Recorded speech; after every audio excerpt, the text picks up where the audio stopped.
Hola, soy Lisardo Recio, Product Manager de Prismian y vamos a hablar sobre los cables para instalaciones fotovoltaicas, sus tipos, cálculos y normativa.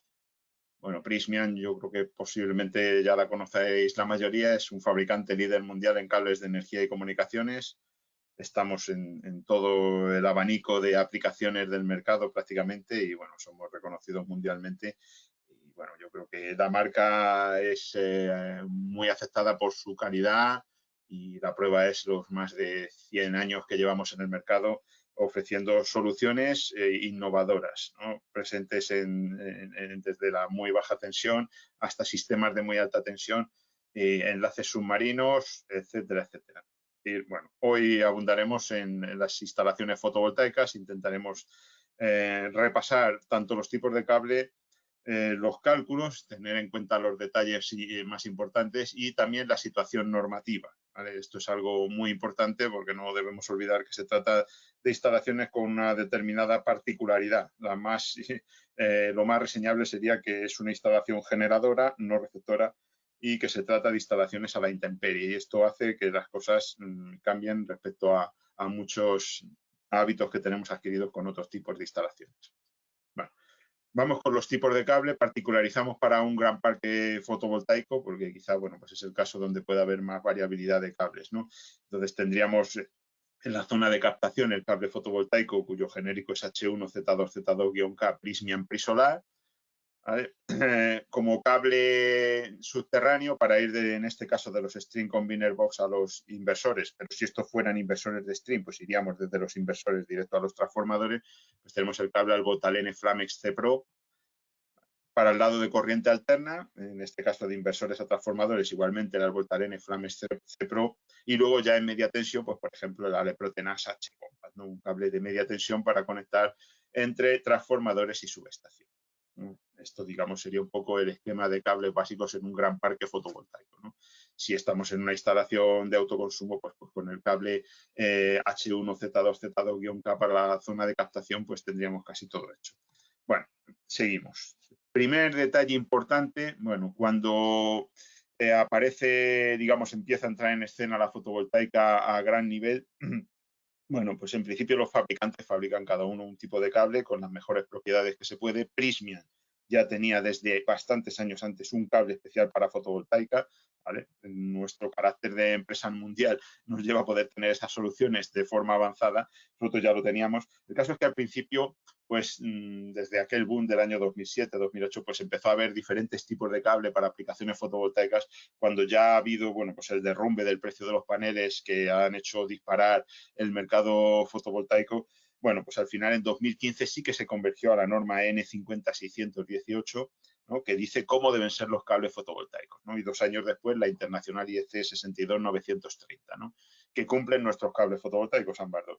Si bien las normas a veces no lo recogen todo, ¿no? Y hecho el cable según la norma, es decir, no tratándose de una aventura personal, pues al final los cables en general con ese diseño daban problemas en algún tipo de instalaciones, especialmente aquellas que pasan mucho tiempo sometidas a sumersión. Es decir, el tema del agua, el hecho de ser tensión continua, el hecho de ser tensiones elevadas, no estamos hablando de 400 voltios, el hecho de ser secciones pequeñas, pues al final estas situaciones hicieron que en algunos casos sí se hayan detectado problemas por la acción del agua, ¿no? Insisto, problemas que la propia norma, a la que nos hemos acogido la inmensa mayoría de los fabricantes, pues no ha dado respuesta, porque con ese diseño pues ha habido algunos problemas. Es decir, había que mejorar la reacción a la acción del agua del cable, ¿vale? Porque la norma europea y la internacional no daban respuesta a esta solicitación en estos casos, que se podía dar en general en grandes parques fotovoltaicos donde puede haber un aporte de agua, donde por la situación, por el clima de la zona, puede haber muchos periodos en los que las canalizaciones enterradas puedan estar sometidas a una sumersión bastante prolongada, ¿no? Para ello, nosotros hemos diseñado Prismian Prisolar. Fijaos casos como el de la foto de atrás. Imaginaos, todo esto es real, ¿eh? ¿Vale? Bueno, ¿qué es lo que hace? Pues reproducir las condiciones de una instalación fotovoltaica, las condiciones extremas, en caso de que el cable pueda estar sumergido. Así lo sometimos a 1500 ciclos para completar un total de 12.000 horas a máxima tensión, 1,8 kilovoltios con agua a 70 grados centígrados.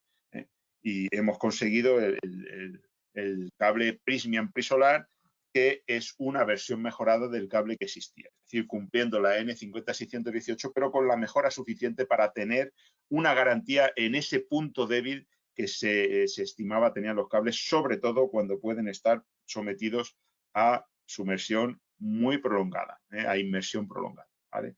De ahí que nuestro cable Prysmian Prisolar es la respuesta de Prysmian a esto. Con un ensayo específico fotovoltaico, ¿vale? No un ensayo AD8 que dice sumersión permanente. Los ensayos AD7, AD8 son todos subjetivos, no están normalizados para cables, no están normalizados. Hablan de inmersión cuando es sumersión intermitente, cuando es sumersión permanente, entonces hablan de AD8, pero no dicen cómo debe probarse. Por lo tanto, lo suyo es tener un ensayo con garantía de fabricante, como es el ensayo WETI 1500, que completa 12.000 horas de ensayo sobre el cable en las condiciones extremas de una instalación, suponiendo siempre una máxima solicitación por el sometimiento a la acción del agua. Igualmente, el cable está certificado por TÜV, que es el órgano certificador más estricto, es una garantía adicional para las grandes plantas, ¿no? Lo que se busca, en definitiva, es tener un cable que pueda dar respuesta, porque sabemos que a lo mejor tú tienes un problema en un inversor, en una instalación, y puedes llegar a cambiarlo y solucionar el problema relativamente en un corto espacio de tiempo. Pero si las líneas te dan problema, los costes operacionales, es decir, el no retorno de inversión se va a ver sensiblemente afectado. Entonces, siempre conviene tener muy en cuenta, sobre todo, la calidad de los propios cables, porque la detección del defecto, la sustitución del cable, la sustitución no de una línea sino de otra, porque lo que se haya podido dar en una línea se puede dar en otra, pues es algo importante tener en cuenta. De ahí que hacemos especial hincapié bueno, pues en subrayar los costes de operación que puede tener el no utilizar un cable fotovoltaico de buena calidad, ¿no? Un cable que nosotros ya hemos ampliado su vida útil frente a los 25 años que da la norma hasta 30 años de periodo de utilización previsto, ¿vale? Y bueno, pues evidentemente la mejor solución que se puede tener para parques fotovoltaicos donde preveamos que la acción del agua pueda ser prolongada. Siempre, y poniendo la venda antes de la herida, como cable para grandes plantas, el Prysmian Prisolar es la mejor solución que podemos encontrar, ¿vale? Aquí tendríamos lo que son los ensayos. Por defecto, el cable es AD7, posibilidad de inmersión parcial, total o total intermitente, ¿no? ¿Intermitente qué es? Pues no se define cuál es esa intermitencia. Un día al año o 364 días al año sería una intermitencia, ¿no? El AD8, pues igual, sería una autodeclaración. En este caso AD7 nos lo da la norma, con lo cual se puede afirmar que es AD7, pero AD8 no nos lo da la norma y es una autodeclaración, porque todos los ensayos son subjetivos, los de acción del agua en cuanto a lo que son cables. Por lo tanto, pues eso es relativo. Lo mejor es siempre un ensayo ad hoc a la solicitación que vamos a tener en nuestro cable, y para eso tenemos el WETI 1500, 1800 voltios de tensión continua, máxima tensión, agua a 70 grados y 1500 ciclos de 8 horas, para reproducir las condiciones reales de una instalación fotovoltaica y dar un cable de la máxima calidad y solucionar esos problemas que se habían detectado en algunas plantas. Resumimos, el cable Prysmian Prisolar, ¿vale? Es un cable fotovoltaico que cumple la norma europea y la internacional. El ensayo WETI 1500 que hemos dicho, 12.000 horas a máxima tensión, por supuesto con resistencia medioambiental, ensayos mecánicos, eléctricos, químicos y de fuego, apto para doble aislamiento, no olvidemos que eso nos piden las normas, conductor de cobre estañado para resistir la acción de la intemperie, como nos pide la norma de diseño del cable, tensiones máximas de 1,8/1,8 kilovoltios en continua, tanto la simple como la compuesta, certificación TÜV y periodo previsto de utilización de 30 años frente a los 25 que da la norma. Nosotros hemos ampliado ese periodo de utilización. Y, por supuesto, es sostenible en el sentido de que también es producción regional, no lo traemos de una consociada alejada, ¿vale? Como vemos, certificación TÜV y el ensayo WETI 1500 que hacen del cable pues, el mejor compañero de viaje para una instalación fotovoltaica. Vamos con la situación reglamentaria, ¿vale? Y los cálculos. Bueno, en cuanto a la situación reglamentaria, vamos a hacer un repaso de lo que es el reglamento, ¿no? Apareció el Real Decreto 842/2002 en 2002, ¿no? Y desde entonces ha sufrido unas ciertas modificaciones, ¿no? Estas son las modificaciones que ha tenido. En 2010 por la ley Omnibus, 2014 por el tema del vehículo eléctrico, la ITC 52 y modificación de algunas ITCs, ¿vale? en 2019 por el autoconsumo, una resolución del Ministerio de Industria que renovó la ITC BT02 de las normas de referencia, las que dan presunción de conformidad con el reglamento, es estas que están referenciadas, pues fijaos, casi 18 años después es cuando se hizo una renovación de ese listado de normas. Luego, en 2020, el Real Decreto 542 modifica el artículo 14, el que atañe a las empresas suministradoras de electricidad e instalaciones de enlace, y las ITC 4 y la 52 de vehículo eléctrico, y en 2021 hubo una modificación del artículo 2 y de la ITC BT03. ¿Vale? Entonces, aquí tenemos una serie de modificaciones respecto a este Real Decreto inicial. Es decir, recordemos que alguna cosa que creamos que tenemos en aquel libro que compramos puede haber cambiado si no hemos caído en ello, ¿no? Y, bueno, pues el texto consolidado se puede descargar aquí, por supuesto libre, por tratarse de un documento oficial. Bueno, pues aquí podéis descargar toda la ley tal y como está actual con todas estas modificaciones. Y a la vista tenemos una modificación del Reglamento Electrotécnico para baja tensión. Este reglamento electrotécnico para baja tensión se va a modificar en 3 partes, ¿no? La primera está previsto que se publique entre el segundo semestre de 2024, primer semestre de 2025, y hasta que no se termine esa primera, no se modificará la segunda. Y después la tercera, ¿no? Ese borrador del Real Decreto que será modificado lo podemos consultar en este punto. Lo podemos descargar y podemos ver qué contiene, ¿vale? Va a tratar algunas ITCs, como hemos dicho en 3 partes, pues todas no. Entonces, tratará las ITCs de instalaciones de enlace, las de redes de distribución, la ITC 40 de instalaciones generadoras de baja tensión, y añadirá una ITC 53 específica para sistemas de corriente continua, muy centrada, por supuesto, en fotovoltaica. ¿Vale? Bien. Bueno, por tanto, si hacemos una foto de lo que nos atañe en la parte fotovoltaica, ¿vale? Pues la ITC 40 que tenemos, esa sí está vigente, ¿vale? Esta aplicaría al lado de alterna de una instalación fotovoltaica cuando salga la ITC 53, cuya aplicación es para sistemas de corriente continua, insisto, muy centrada en fotovoltaica, ¿vale? Y que está fuertemente basada en la norma UNI HD 60364-7-712. En muchas cosas es copiado y pegado, ¿no? Insisto, está en fase de borrador y ese borrador va a ser modificado, ¿vale? El borrador lo podéis consultar en el enlace que hemos dejado antes. Pero en resumen, cuando salga, actualmente tendríamos solo la ITC 40, cuando salga la nueva parte, ¿vale? La modificación del reglamento, aplicaría la ITC 53 para la parte de continua y la nueva ITC 40, que también va a ser modificada, ¿vale? Aplicaría a la parte de corriente alterna. Importante. Bueno, pues ya estamos situados. Imaginemos, como vamos a combinar la parte de comentarios a la reglamentación, la vamos a combinar con cálculos, pues aquí doy los datos básicos del panel que vamos a utilizar, del módulo fotovoltaico, perdón, que vamos a utilizar para nuestro cálculo, ¿no? Con su potencia nominal de salida máxima, la tensión del punto de máxima potencia, intensidad del punto de máxima potencia, intensidad de cortocircuito en condiciones estándar, test conditions, ¿vale? En condiciones estándar, que como veis es un poquito superior al valor del punto de máxima potencia, y la longitud de las líneas de cada stream para el cálculo de la caída de tensión, bueno, entendiendo que lo que cogemos es la longitud hasta el módulo más alejado del inversor, ya que a veces pues habrá un polo que será más corto que el otro. Bueno, debemos coger el más largo para calcular bien la caída de tensión. Bueno, nos metemos. Aquí haré referencia a lo que viene en el borrador de la ITC 53, insisto, borrador de momento, y lo que viene en la UNI HD. Es decir, en este caso vienen los dos lados. Como os he dicho que en muchas cosas estaba copiado y pegado, pues estas dos cosas venían en el mismo punto, ¿no? Bueno, los tipos de canalizaciones. Básicamente nos dice que los cables del lado de corriente continua, que insisto, es lo que tratamos en la ITC 53, solo continua, son cables unipolares con cubierta no metálica, lo que se admite, o conductores aislados, pero instalados en tubos y canales aislados individualmente, ¿no? Básicamente te dice que si el cable no tiene cubierta, lo tienes que proteger. Pero esto pasa en todas las instalaciones, ¿no? Si no tiene cubierta, pues tendrá que ir, si es conductor aislado, bajo tubo o canal protectora, ¿vale? Que no deben instalarse directamente en la superficie del techo, ni fijados, ni por supuesto tirados, ¿vale? Ya lo dice. Y aconseja que la norma de referencia es la EN 50618, la que hemos dicho antes, que es la norma de referencia en Europa para los cables del lado de continua, ¿vale? Bueno, seguimos.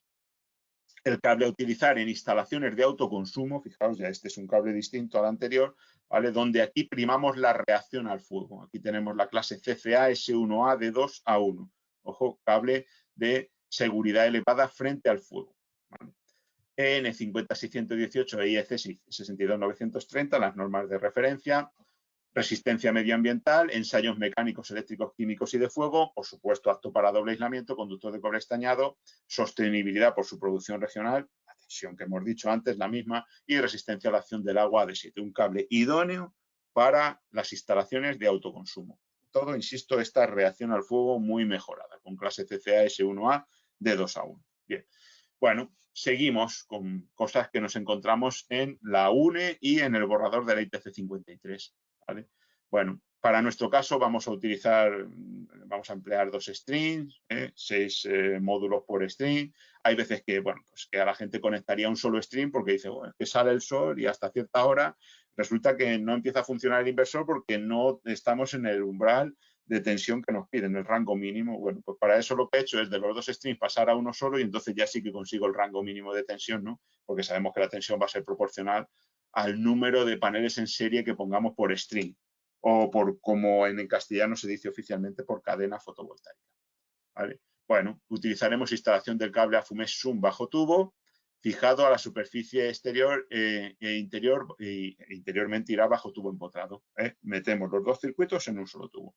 Y aquí, importante lo que nos dice, para minimizar tensiones inducidas debidas a los rayos, la superficie de todos los bucles debe ser lo más pequeña posible. Fijaos que hemos intentado que los bucles sean inexistentes, no llevar por aquí las conexiones y luego también por aquí, que lo que voy a hacer es una espira muy grande y en caso de que caiga un rayo la tensión inducida va a ser mucho más grande, porque va a ser proporcional al área abarcada por la espira. Espiras cuanto más cortitas, cuanto más pequeñitas, cuanto menos área posible, mejor, que es lo que nos dice este punto de la UNHD y también del borrador de la ITC 53. Seguimos. Muy importante, en el lado de corriente continua debe aplicarse una de las siguientes medidas de protección, o aislamiento doble o reforzado o muy baja tensión. ¿Por qué? Porque estás en una zona que normalmente va a estar en tensión, no se nos olvide, estamos con una instalación generadora, no receptora. Y entonces te están diciendo que necesito este tipo de aislamiento, no me valen otro tipo de medidas, ¿vale? Como podría ser, pues no, es que pongo a tierra, no, tienes que utilizar este tipo de soluciones. Es más, si seguimos leyendo en la propia norma, nos dice que si no se puede garantizar por la vida de la instalación el doble aislamiento, ¿vale? Que podamos tener algún problema de aislamiento, tenemos que poner medidas complementarias como un vigilante permanente de aislamiento que típicamente lo debe incorporar el inversor, ¿vale? Esto nos lo están diciendo. No olvidemos, estamos en una zona que normalmente va a estar en tensión. Nosotros sabemos que salimos de los paneles y llegamos hasta una caja de conexiones, pero hasta ahí tenemos la línea en tensión. Incluso si hay algún fallo, aquello va a seguir generando mientras haya sol. Es decir, incluso mejor que ir a apagar el incendio, mejor que ir a cortar los cables a lo bestia y tal, casi mejor ir a darle sombra al panel para aplacar aquello si tenemos un incendio. Porque si no, insisto, aquello va a generar y va a seguir generando continuamente. No tenemos protección en cabecera, no olvidemos, ese es el importante. Por eso se pide ese aislamiento doble o reforzado que, como hemos visto, nos lo dan los cables fotovoltaicos de por sí. Y ese aislamiento doble o reforzado hay que darlo en todo el sistema. Luego veremos. Bien. Bueno, la medida de protección, aislamiento doble reforzado que hemos dicho, el material eléctrico, por ejemplo, los módulos, el sistema de canalización, por ejemplo, caja de conexiones, cables utilizados en el lado de corriente continua, hasta los medios de conexión en corriente continua del inversor debe ser de aislamiento de clase 2 o equivalente, o sea, ese doble aislamiento, ¿vale? Bueno, aquí la UNN 61730-1, la versión anterior a la última, decía que cada parte conductora expuesta del módulo que sea accesible durante el uso normal debe estar puesta a tierra conjuntamente. ¿Vale? Esto lo vemos después. Entonces, sistema de doble aislamiento, módulo fotovoltaico, cable, conectores, caja de conexiones ahí por medio, inversor, es decir, todo el sistema doble aislamiento. Y luego, aparte, nosotros debemos poner a tierra aquellas partes metálicas que tiene el sistema.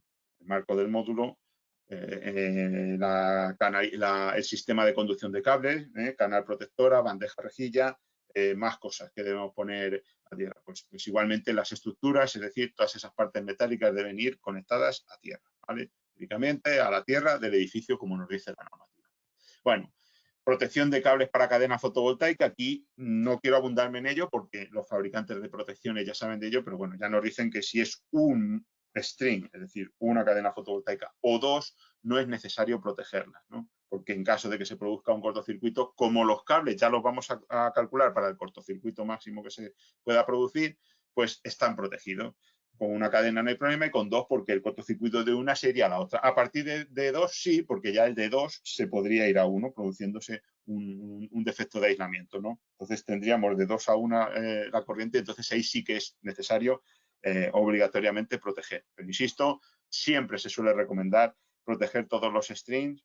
Bueno, primero porque los propios fabricantes lo saben justificar, pero hablan de poder aislar efectivamente un string en caso de tener que hacer cualquier tipo de actuación, es decir, son muchas las razones por las que conviene utilizar protecciones en todos los strings, en todas las cadenas fotovoltaicas. Bueno, la corriente permanente admisible del cable debe ser, pues eso, superior o igual a la corriente máxima de cortocircuito de la cadena, es decir, te están diciendo la corriente máxima que tengas que calcular, pues el cable tiene que tener una corriente superior. Y aquí nos hablan de I sub SC max. I sub SC max es K sub 1 por I sub SC STC. O sea, por la corriente de cortocircuito que teníamos en la hoja de datos del panel fotovoltaico y su short circuit standard test condition, ese valor lo tenemos que multiplicar por un caso 1 que como mínimo debe ser 1,25. En este caso bien porque nos coincide con lo que ya dice la ITC 40 y lo que diría pues la ITC 53 porque la 40 es la que aplica actualmente, pero luego ya sabéis que pasará a la 53 la parte de continuo. Bajo ciertas condiciones, caso 1 debe aumentarse para tener en cuenta las situaciones medioambientales, por ejemplo, el aumento del reflejo o la intensidad solar. Nosotros recomendamos el 1,4 que dice la IEC 62548. Y ojo que en algún caso también lo están aumentando. Hay veces que la irradiancia se puede ver magnificada, pues bueno, pues según la posición de las nubes te pueden concentrar más los rayos y todo eso. Entonces, esas corrientes pueden verse aumentadas y lo último que he oído es que incluso 1,4 hasta podría quedarse para atrás, ¿vale? Por eso, sobre 11,60, que es el valor de ISU-SC, STC, que me da la tabla de características del módulo fotovoltaico, este valor que hay aquí, en vez de multiplicarlo por 1,25, ¿vale? Lo multiplico por 1,4, 11,60 por 1,4 y me da 16,24 como valor válido por intensidad admisible y cortocircuito con el que yo tengo que calcular mis cables. Ya tengo el primer valor. Bueno, el sistema de instalación que estoy utilizando es bajo tubo en superficie, donde he metido los dos circuitos de las dos cadenas fotovoltaicas, los dos strings. Bien, esta sería la tabla de intensidades admisibles. Ya recuerdo, para quien tenga dudas, que vale para valores eficaces de alterna en 50 a 50 o 60 hercios o valores de continua, ¿vale? Lo dice la propia norma de intensidades admisibles para quien pueda tener dudas. Bien, aquí tenemos la tabla para la condición estándar. Como hemos dicho que el sistema era B1, ¿no? Fijaos, aquí a la derecha nos dice B1. Bien, pues nosotros tenemos que entrar por B1. Estamos por aquí y llegamos hasta XLPE2. ¿Por qué? 2 porque son dos conductores cargados porque estoy en continua y XLPE porque son cables de 90 grados, es decir, cables termoestables. Pues esta sería la columna a aplicar para las intensidades admisibles. ¿Vale? Bien, pero claro, yo estoy en condiciones distintas a las estándares, ¿vale? Sirva este ejemplo para de alguna manera, ver cómo se debe proceder cuando nos salimos de la condición estándar. Nosotros tenemos acción solar sobre nuestro tubo, ¿vale? Con los circuitos en su interior, una temperatura que puede ser de 50 grados, que no es nada descabellado, vamos a poner un ambiente de 50 grados, que puede ser así, y de hecho no solo va a ser de 50 grados, sino que cuando más se caliente el cable por efecto Joule, es cuando más se va a calentar el ambiente, salvando aquellos casos de invierno soleados y tal, que ya sabemos que se genera más, ¿no? Pero en este caso vamos a tener un efecto Joule muy elevado cuando más le va a dar el sol también a nuestra propia canalización, ¿vale? Y además en el tubo hay dos circuitos, hay un agrupamiento, por lo tanto son tres circunstancias a considerar. Nos salimos del estándar, porque el estándar son circuitos a la sombra, a 40 grados y circuitos únicos, sin agrupamiento. Y aquí estamos desviados de ese estándar. Cada una de estas influencias necesita ser considerada con un coeficiente de corrección que afecta la intensidad de la tabla de condición estándar. Bien, vamos. Coeficiente de corrección por acción solar directa, cogemos la UNE 20435, que es una norma anulada, pero es que ninguna otra nos da la acción solar, y la tenemos que cuantificar, por supuesto. Y tomamos 0,9, que es el valor más optimista. Por ejemplo, Francia aplica 0,85 para la acción solar directa. Por temperatura, que es un efecto distinto, no consideramos, bueno, con 50 ya lo tengo todo considerado, no. Una cosa es la acción solar y otra cosa es la temperatura ambiente. Son dos efectos distintos. Bien, miramos la tabla y vemos que para 40 es 1, lógicamente, que es el estándar. Para 50 con cable termoestable tenemos que aplicar un factor de 0,90, es decir, 0,90 por acción solar y 0,90 por acción de temperatura. No solo un 0,9, sino 2. Bueno, Y lo siguiente para el agrupamiento. Estamos en un agrupamiento de 2 circuitos en un tubo. Bueno, cuando tenemos un tubo, todo lo que esté en el interior de una envolvente, sea tubo, sea canal protectora, sea hueco de la construcción, 0,8 para 2 circuitos dentro de un tubo en una envolvente. Por eso aplicamos esta fila de la tabla de la norma 1 de referencia para intensidades admisibles, 0,8. Por lo tanto, tenemos 0,9, 0,9 y 0,8. Bien, nos vamos aquí y, bueno, podemos ir a la tabla, a la columna que hemos dicho y aplicar a estos valores de aquí, a todos los que tenemos, ir aplicando, multiplicando por 0,9, por 0,9 y por 0,8. Y el primero que me supere los 16,24 que necesito será el valor que tengo que aplicar. Lo puedo hacer más rápido. El 16,24 lo divido por 0,9, 0,9, 0,8 y ya el valor que me supere 25,6 va a ser el de aplicar. ¿Vale? Y en este caso nos salen 2,5. Podéis hacer los cálculos al revés, insisto. Si multiplicáis esto por 0,9, por 0,9 y por 0,8 os dará un valor que será inferior a 16,24. Y el primero que será superior será 28 por 0,9 por 0,9 por 0,8 y ya nos dará un valor superior a 16,24. Lo mismo de hacerlo de una manera que de otra, lo que pasa que de esta manera voy directo a la tabla y ya obtengo el valor. Por eso lo he hecho yo dividiendo los 16,24 amperios por 0,9, 0,9 y 0,8. ¿Vale? Nos da 2,5, pero nos vamos a 4 milímetros porque por conectorización los conectores tienen clase 2 y están perfectamente pensados para sistemas fotovoltaicos, pero hay que respetar su rango de utilización, que típicamente nuestros conectores T-Plus dan para 4, 6 y 10 milímetros. ¿Vale? 4, 6 y 10 milímetros se pueden conectar con el conector con total garantía y seguiremos teniendo ese doble aislamiento y aparte de la conectorización con un valor máximo de resistencia y todas estas cosas propias de la conectorización. O sea que aunque nos da 2,5, nos vamos a 4 como cable para poder ser conectorizado. Bien. Caída de tensión. Bueno, calculamos para un 1,5%. Ya sabemos que la ITC 40 nos habla de un 1,5% hasta el punto de conexión. Hay quien considera a partir del inversor, hay quien considera desde el origen, hay quien dice 0,75 y 0,75. Bueno, tomemos el que sea. Cuando salga la ITC 53 vamos a ver si se fija la caída de tensión. ¿Vale? Porque claro, basados en que un inversor puede funcionar de cualquier manera, ¿no? Al fin y al cabo, pues si tú tienes más caída de tensión generará menos energía, pero el inversor va a funcionar perfectamente. No es como un motor, por ejemplo, que no te da el valor máximo si te pasas de caída de tensión. Entonces está por ver si se fija una caída de tensión para el lado de continuo. Insisto, hago para 1,5, si alguien quiere hacerlo para 1% y considerando 0,5 alterna o 0,75 y 0,75 alterna, por respetar ese 1,5% en todo continua más alterna, pues también lo puede hacer. Más es importante es el ejemplo. Como la ITC 40, que es la que todavía está en vigor, nos habla de aplicar la caída de tensión a la intensidad nominal, ¿vale? Pues cogemos la intensidad nominal que es la del punto de máxima potencia. En vez de utilizar los 11 y pico, no sé si eran, si mal no recuerdo, 11,6, pues 10,85. Utilizamos 10,85 de intensidad. Y de tensión, 6 módulos de 41,5 voltios de punto de máxima potencia, de tensión del punto de máxima potencia, 249 voltios. El 1,5% de esos 249 voltios son 3,74 voltios. Y ya tenemos para ir a la fórmula 2 por 18, que dijimos que era la longitud del cable más largo, del polo más largo, por 10,85, que es la intensidad nominal, partido de 3,74, que es la caída de tensión en voltios, y de 45,5, que es la conductividad del cobre, pero a 90 grados, porque en ausencia de datos más precisos hay que considerar la conductividad en el caso más desfavorable y no el de 56, que podría ser un valor en torno a los 20 grados.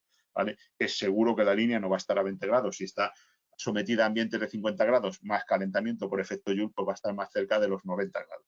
Por eso consideramos el caso más desfavorable, nos da 2,3, 2,5 y por conectividad nos vamos a los 4 milímetros cuadrados para ese lado de continuo que decía. ¿Vale? Prisum de 1,4 para el lado de corriente continua. Bien. A ver, más detalles. Bueno, la conexión equipotencial de las estructuras metálicas, aquí nos lo comentan, deben conectarse las estructuras metálicas de soporte de los módulos fotovoltaicos, incluyendo los sistemas metálicos de conducción de cable, a la conexión equipotencial, bueno, en la misma lógica que tenemos en la ITC 14 del reglamento. Y bueno, a la hora de conectar a tierra, pues lo suyo sería tener un cable como de bus de tierra y ahí ir conectando cada módulo fotovoltaico, etcétera, etcétera. En la realidad es verdad que hay muchas fijaciones que ya te permiten interconexión entre módulos. Difícil entrar a ese nivel de detalle, pero bueno, la ITC 14, la ITC 18 en el punto 3.4 sí que nos dice de no interponer ningún objeto en el conductor de protección, lo que haría que no es que esto estuviera prohibido, pero que no fuera suficiente para garantizar esa conexión a tierra. Insisto que esto puede generar mucho debate al respecto y que puede ser muy relativo, pero bueno, recuerdo un poco lo que dice la normativa, ¿no? Que es para lo que estamos. Bien. Sobre los cables de conexión de la ITC 40, estamos en la 40, en el lado de alterna ya, ojo, ITC 40, que es la que aplicaría, ¿vale? Porque la 53 ni en borrador ni cuando sea definitiva va a aplicar para el lado de alterna. Entonces, solo basándonos en la 40 del reglamento de 2002, nos dice esto, nos dice hasta qué, o sea, de dónde tenemos que considerar el 1,5%, pero se deja algunos casos y entonces la ITC 40 nueva, cuando salga, pues ya lo deja claro, porque aquí se habla de red de distribución pública o instalación interior. Y aquí dicen, bueno, pero la instalación de interior puede ser una instalación de enlace o puede o no coincidir con el punto de conexión de la instalación a la red de distribución. Es decir, deja más abierto el tema porque había algún tipo de confusión con esto, ¿no? A la hora de saber hasta dónde considerar los cables de conexión para hacer estos cálculos en la parte de alterna, ¿no? Bueno, nos vamos al lado de alterna, calcular a la salida del inversor de nuestra instalación de autoconsumo. Utilizamos cable de alta seguridad CCAS1B de 1 a 1 tipo AFUMES Class, el normal que se utiliza en viviendas. Ya estamos más abajo del inversor, ya no estamos a la intemperie, ¿vale? No estamos con los rigores de la intemperie. Bueno, hacemos una instalación bajo tubo empotrado en la pared, ¿vale? Salida del inversor hasta nuestro cuadro general de mando y protección. Suponemos una longitud de la línea de 8 metros, por ejemplo, ¿no? Y, bueno, pues el sistema de instalación bajo tubo empotrado es también B1. ¿Vale? Y sería la intensidad máxima de salida del inversor, la intensidad nominal, ¿vale? Esos 22,2 amperios. Bien, nos vamos con esa intensidad nominal. Como la ITC 40 nos dice de mayorarla un 25%, ¿vale? Aunque ahí he puesto ese asterisco para explicar ahora, eso nos da 32,75. Nos vamos por B1 hasta PVC2. 2 porque son dos conductores cargados, estamos en alterna monofásica, por lo tanto fase y neutro. Y PVC porque ahora el cable es de 70 grados, no es el cable fotovoltaico que es de 90, sino el AFUMES Class de 750 voltios que no es que tenga PVC, ya lo sabemos que es de alta seguridad, libre de halógeno, por tanto PVC no tiene, pero térmicamente se comporta como el PVC, por eso hay que buscarlo como PVC2, ¿vale? Para evitar estas dudas, pues en nuestro catálogo tenéis la lista de cables termoplásticos y termoestables con nombre comercial y con nombre genérico, ¿vale? Bien, bajamos por esta columna, y lo primero que nos supera esos 32 amperios es el de 6 milímetros, 32,75, es mayor intensidad, 34 amperios, por lo tanto la sección de 6 vale, podríamos ir a la de 10 porque va un poco ajustado, ¿vale? Esto ya como intercalemos las protecciones. Bueno, el cable elegido es de 70 grados, por eso se toma PVC2, como digo aquí. Para la caída de tensión, la intensidad nominal necesaria para el cálculo por caída de tensión es la máxima de salida del inversor, ¿vale? Esa es la que tomamos porque nos habla de hacer la caída de tensión, calcularla a la intensidad nominal, como habíamos visto antes, no a esa intensidad máxima con ese 1,25. Bien, pues 26,2. Caída de tensión, estamos hablando de monofásica 230 voltios, el 1,5%, 3,45 voltios. Tenemos fórmula, en este caso ya de alterna, con su coseno de phi, que consideramos 1, en ausencia de otros datos, ¿vale? 2 por 8, que mide la longitud de la línea, por 26,2, que es esa intensidad nominal de salida del inversor, 3,45, que es la caída de tensión en voltios, y la conductividad 48,5, no 45,5, sino 48,5 porque el cable es de 70 grados. Por lo tanto, la conductividad será como máximo la de 70 grados, no la de 90, 48,5. Nos da 2,51, sección 4 milímetros. Por lo tanto, al dominar el criterio de la intensidad admisible, se debería instalar 6 milímetros cuadrados a la salida del inversor, ¿vale? A falta de otras comprobaciones. Un detalle que puede ser interesante a todos los efectos, bueno, que la protección del inversor, nosotros sabemos que si tenemos aquí un cortocircuito, el inversor ya tiene una intensidad máxima de fallo y no va a haber problema aquí, porque ya el inversor que es inteligente dice, más de esta corriente no doy. Pero claro, el problema es que venimos de un cuadro general de mando y protección y por aquí sí que podemos tener una corriente elevada, por lo tanto la protección que tenemos de entrada en nuestro circuito al cuadro general de mando y protección debe tener en cuenta esta posibilidad de cortocircuito, ¿vale? Y un detalle sobre las intensidades máximas, en España no hay problema porque se nos dice ya que el cable tiene que llevar 1,25 veces la intensidad máxima, la intensidad nominal, ¿no? O sea, la corriente máxima de fallo del inversor no debe superar ese valor, eso es lógico, normalmente no es 1,25, sino como nos dice la norma, dice que si no tenemos la corriente máxima de fallo del inversor, podemos tomar 1,1 veces, es decir, un 10% más de la corriente nominal en alterna del inversor, ya que la intensidad máxima de fallo no siempre nos la va a dar el inversor. Lo digo para cuando no haya restricciones de calcular con 1,25, digo ya fuera de España, porque en España con el 1,25. Está claro que si aplicas el 1,25 vas a estar por encima del 1,1, pero es lo que se nos pide en España como corriente máxima de salida del inversor, ¿vale? Para hacer ese cálculo de la línea, ¿vale? Por lo tanto, a efectos de salida del inversor, ya con el cálculo de España, eso está protegido. Vamos con detalles, incidencia del agrupamiento de circuitos. Esto es muy importante. Una de ellas, aquí tenemos, fijaos, no es casualidad, positivos a un lado, negativos al otro. Esto, mientras se pueda, es lo importante. Y, de hecho, deberían estar separados y con una división aquí, ¿vale? Eso que quede claro. ¿Por qué? Con alterna nosotros no podemos separar las fases porque sabemos agruparlas, las R, las S, las T, porque sabemos que tendremos problemas de inducciones. Aquí problemas de inducciones no hay. ¿Por qué? Bueno, pues porque para que haya una inducción tiene que haber una variación de la corriente y estamos en continua, la corriente no varía, no hay inducciones, problemas. Y eso es por lo que no es inconveniente el agruparlos. ¿Pero por qué es conveniente agruparlos? Porque si yo tengo un defecto de aislamiento aquí entre dos conductores que son vecinos y son del mismo potencial o prácticamente del mismo potencial, el choque eléctrico va a ser mínimo. Sin embargo, si yo lo tengo entre un positivo y un negativo, fijaos lo que estamos diciendo, es un panel fotovoltaico o un string que está generando tensión pase lo que pase, porque, insisto, la protección estará aguas abajo, ¿vale? Y eso puede ser terrible porque genera unos incendios muy difíciles de apagar, ¿vale? Entonces es muy importante este detalle, ¿eh? Que, por cierto, en el borrador no está incluido, aunque está pedido que se incluya, porque, por ejemplo, si lo tiene el pliego de condiciones técnicas del IDAE, muy importante, ¿eh? Positivos a un lado y negativos al otro. Bien, bueno, como digo, no confiarse con la sección de los cables de stream porque los coeficientes de corrección pueden jugar un papel importante, sobre todo en este caso los agrupamientos. Como veis, por 20 circuitos sería un factor de 0,40, ¿vale? Hay gente que se confía, bueno, 6 milímetros, bueno, eso para 12 amperios que necesitas va sobradísimo. Bueno, va sobradísimo según el caso, ¿eh? Si tenemos un agrupamiento importante, cuidado, ¿vale? Si la temperatura es 50, aplicamos también el 0,82, ¿vale? Y bueno, pues por esos coeficientes de la ITC 53 y de la IEC 62548, el 1,4, bueno, 0,71, total, que aplicamos todos los coeficientes y nos sale 0,23. De un valor de tablas de 59 amperios nos vamos a 13,57. Igual pasamos justitos con la intensidad que necesitamos, muy importante. Aquí en un caso bajo tubo, aplicamos y nos vamos a 0,156. Fijaos, 8,27, ya estamos por debajo. Importante, el coeficiente de corrección por agrupamiento. Simplemente son ejemplos para que se vean, ¿vale? Cuando hay grandes agrupaciones, no confiarnos por pensar que el cable 6 soporta en demasía lo que necesitamos. Los coeficientes de corrección están para algo y cuando no se tienen en cuenta pasa como lo que tenemos aquí. Esto es un caso real de no haber tenido coeficientes de corrección por agrupamiento en cuenta.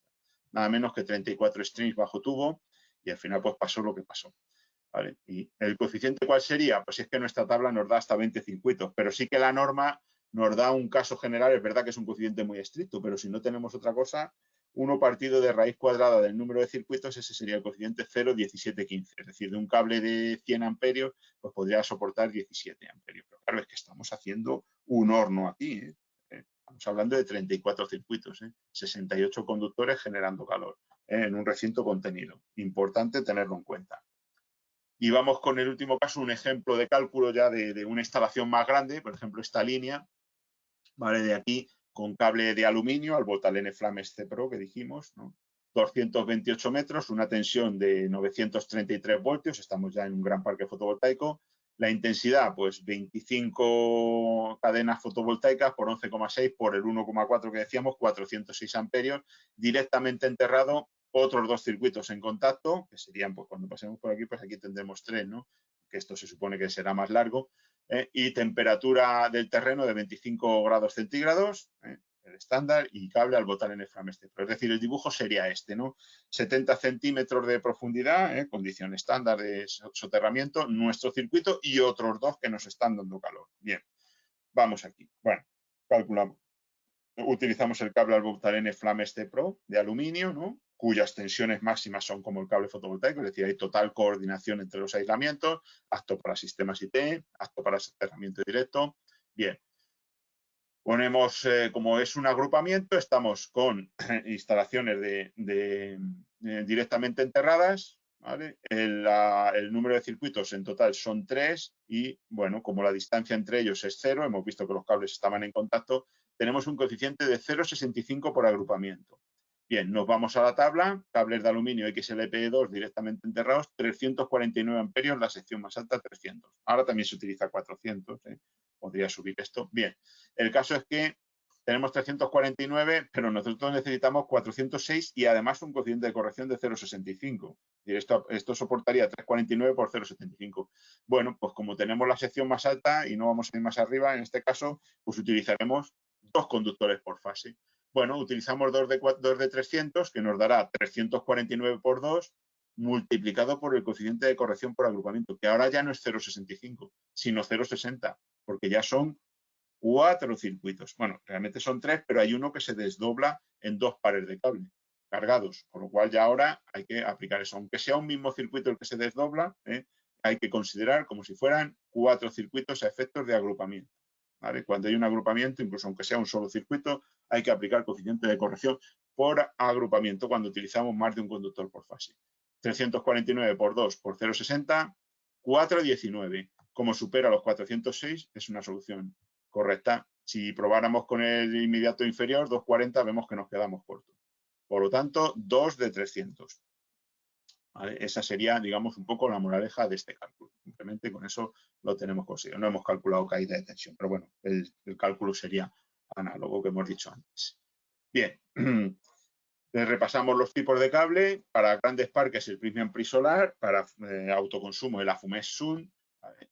El cable subterráneo que utilizamos, cable de aluminio, tanto para el lado de continua como el lado de alterna, y luego el cable de media tensión tipo Aleprotenas H-Compact es el que proponemos, ¿no? Aunque hay otros tipos de cable, pero bueno, es un ejemplo de lo que tendríamos para lo que son los grandes parques, ¿no? Los cables de media tensión, recordar que, bueno, pues tenemos el de Iberdrola, el Aleprotenas H-Compact, el Voltalenia H-Compact, que es el que utiliza Endesa mayoritariamente, bueno, con su pantalla de cinta de aluminio, ¿no? Y el cable para el tapa Voltalenia H de Naturgy con doble obturación frente al agua, ¿vale? Como cable de mejor calidad es este, pero bueno, luego a veces por cuestiones económicas dominan otros, ¿no? ¿Vale? Tiene mayor intensidad, menor diámetro exterior, mejor reacción a la acción del agua por tener un aislamiento de goma. Entonces, este es el que se recomienda en ausencia de otros cables, en ausencia de otros criterios. Vale.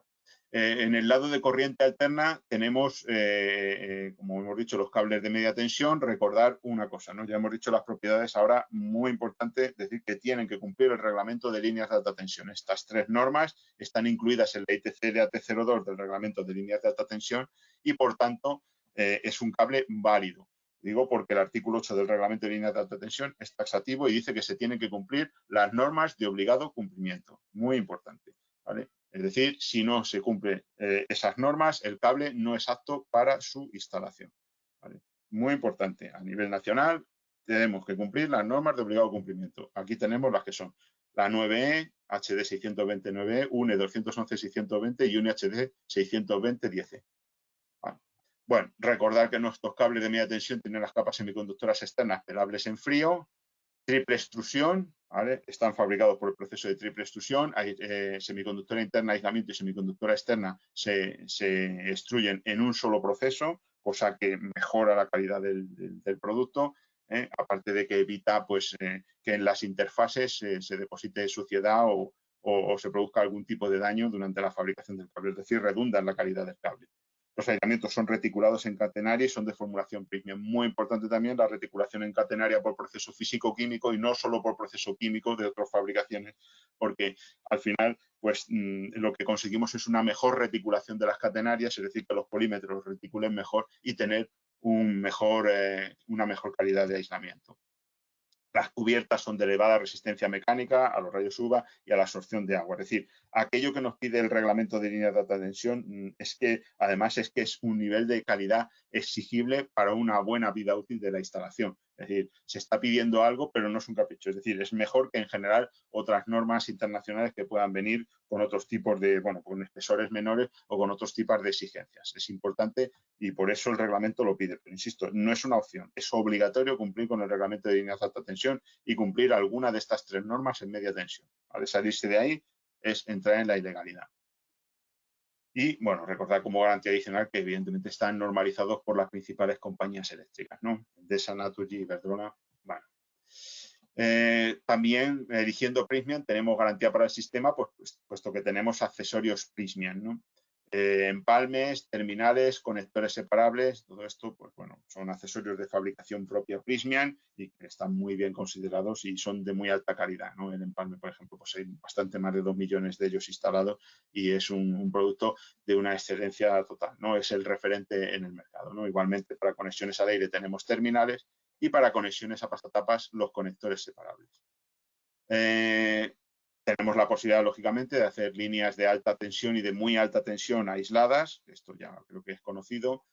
Estamos hablando de cables aislados enterrados y también cables de comunicaciones aptos para intemperie, de pares trenzados y armados, de fibra óptica de alta calidad, conservando todos los parámetros de transmisión a pesar de las armaduras, como cables de alta calidad frente a lo que podría ser low cost. Y para terminar, decir que podemos reducir las emisiones de CO2 si en nuestro proyecto nosotros el peso de la sostenibilidad es importante y queremos valorarlo, tenemos la posibilidad de hacer versiones de los cables que hemos comentado mejoradas en cuanto a la sostenibilidad, es decir, con materiales bioatributed y también con elementos metálicos, con conductores parcialmente, o sea, digamos, con un porcentaje importante de metal reciclado, sea cobre o aluminio, ¿no? Igualmente, con posibilidad de un reciclaje del 100% del producto o, como es el caso del cable que es apto para soterramiento directo, nuestro cable Harmony, que permite el soterramiento directo, abrir zanja, tender cable y cerrar zanja. Eso permite bueno, pues ahorrar un montón en todo, en recursos, en tiempo. Al fin y al cabo es una reducción del impacto. Igualmente en recursos no solo humanos, sino en recursos materiales, ¿no? Entonces eso, pues evidentemente es rapidez, economía, seguridad.